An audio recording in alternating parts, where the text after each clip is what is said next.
नाम का एक गरीब लड़का रहता था। उसके परिवार में उसके साथ उसके बूढ़े माता पिता रहते थे।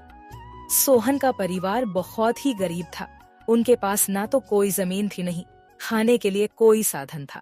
सोहन दिन भर मजदूरी करता और उससे जो कुछ भी कमा पाता उसी से अपने पूरे परिवार का पेट भर लेता।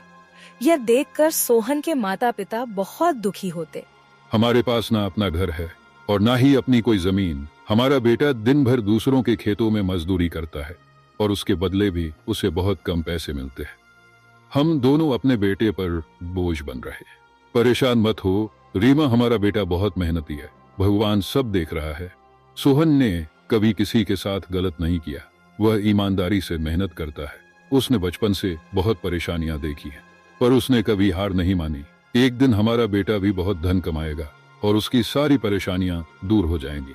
सोहन हमेशा सोचता था कि आज भले ही उसकी किस्मत उसका साथ ना दे रही हो, पर उसे यकीन था कि अगर वह मेहनत करता रहेगा तो एक दिन उसका भाग्य भी बदलेगा और उसकी सारी परेशानियां खत्म हो जाएंगी। एक दिन सोहन लालाराम जमींदार के खेत पर काम कर रहा था। लालाराम पास के एक पेड़ के नीचे बैठा था। सोहन अपने काम में लगा हुआ था। तभी उसने देखा कि लालाराम बहुत ही उदास है और गहरी चिंता में डूबा हुआ है। लालाराम को उदास देख मोहन तुरंत लालाराम के पास गया और बोला, क्या हुआ मालिक, आप बहुत उदास लग रहे हैं। मुझे ऐसा लग रहा है जैसे आप किसी गहरी चिंता में हैं। कुछ हुआ है? मुझे बताइए, क्या पता मैं आपकी कोई सहायता कर सकूं। सोहन की बात सुनकर लालाराम को गुस्सा आ गया और वह सोहन से गुस्से में बोला, अरे तू मेरी क्या सहायता करेगा? तू खुद अपनी सहायता कर सकता है क्या? अगर तू किसी की सहायता करने के काबिल होता तो क्या तुझे 2 वक्त के खाने के लिए आज मेरी जमीन पर काम करने की जरूरत पड़ती? चल यहाँ से जा, अपना काम कर और मुझे परेशान मत कर। सेठ जी, ऐसा नहीं है, यह सब वक्त वक्त की बात है। सब किस्मत का खेल है और इंसान को अपनी मेहनत पर विश्वास रखना चाहिए।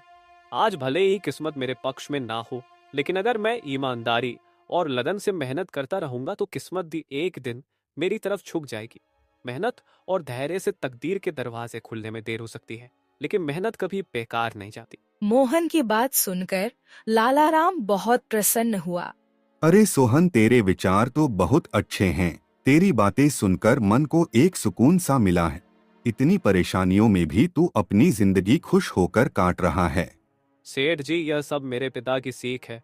जब भी मैं किसी चीज के लिए अपने पिता से जिद करता था तो मेरे पिता हमेशा मुझे यही समझाते थे, बेटा सोहन, हमारे पास इतना धन नहीं है कि मैं तेरी हर इच्छा पूरी कर सकूं, लेकिन एक बात हमेशा याद रखना, जिंदगी भी मौसम की तरह होती है।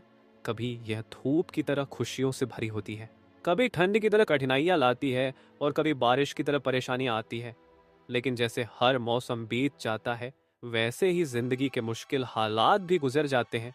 बस धैर्य और हिम्मत बनाए रखना जरूरी है, क्योंकि एक दिन सब कुछ ठीक हो ही जाता है। अरे वाह, लगता है तेरे पिता बहुत ही नेक इंसान है। किसी दिन मैं भी उनसे जरूर मिलूंगा। मालिक, क्या हुआ है? आप एक बार मुझे साफ साफ बताइए, क्या पता आपकी परेशानी का कोई हल मिल ही जाए। अरे सोहन, मैं एक बहुत बड़ी परेशानी में फंस गया हूँ। मुझे अपनी परेशानी का कोई भी हल नजर नहीं आ रहा है। सेठ जी, एक बार मुझे बताइए तो क्या पता आपकी परेशानी का कोई हल निकल ही जाए। सोहन, हमारे गांव में मेरे पिता की एक पुश्तैनी जमीन थी जो काफी पीढ़ियों से हमारे पास थी।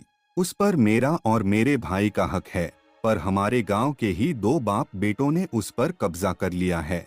मैं पुलिस थाने में केस दर्ज कराने की सोच रहा था, लेकिन गांव के बहुत बड़े बड़े लोग उनके साथ हैं। मैं कितनी भी कोशिश कर लूं, लेकिन मैं उन लोगों का कुछ नहीं बिगड़ पाऊंगा। अब तो उन लोगों ने उस जमीन पर खेती भी शुरू कर दी। मेरे पिता की पुश्तैनी जमीन मेरे हाथों से छीनी जा रही है, इसलिए मैं बहुत परेशान हूँ। मुझे समझ नहीं आ रहा मैं अब क्या करूँ। आप सही कह रहे हैं सेठ जी, अगर आप कानून का सहारा लेकर भी अपनी जमीन को वापस लेने की कोशिश करेंगे तो भी आप उनका कुछ नहीं कर पाएंगे। हाँ सोहन, अब तू ही बता मैं अब क्या करूँ। मैं तो सोच सोच कर परेशान हो गया हूँ। मेरी पुश्तैनी जमीन छीनी जा रही है और मैं कुछ भी नहीं कर पा रहा। सोहन ने कुछ देर सोचा और कहा, मालिक, आप चिंता मत कीजिए, हर परेशानी का कोई ना कोई हल जरूर होता है। अगर आप चाहे तो एक तरीका है जिससे आप अपनी जमीन वापस पा सकते हैं। अगर ऐसा कोई तरीका है तो जल्दी बताओ सोहन, वह क्या तरीका है? सोहन ने लालाराम को अपनी सारी तरकीब पूरी तरह समझा दी। तरकीब सुनकर लालाराम मोहन से कहता है, अरे वाह सोहन, तू तो बहुत समझदार है। तूने तो बहुत अच्छी तरकीब बताई है। ऐसे तो मेरी जमीन मुझे जरूर मिल जाएगी। मैं तुझसे वादा करता हूँ, अगर तेरी यह योजना सफल हुई तो मैं अपनी जमीन का एक हिस्सा तेरे नाम कर दूंगा। अरे मालिक, आप ऐसा क्यों कह रहे हैं? आप मेरे मालिक हैं, आपकी वजह से मुझे अपने घर के लिए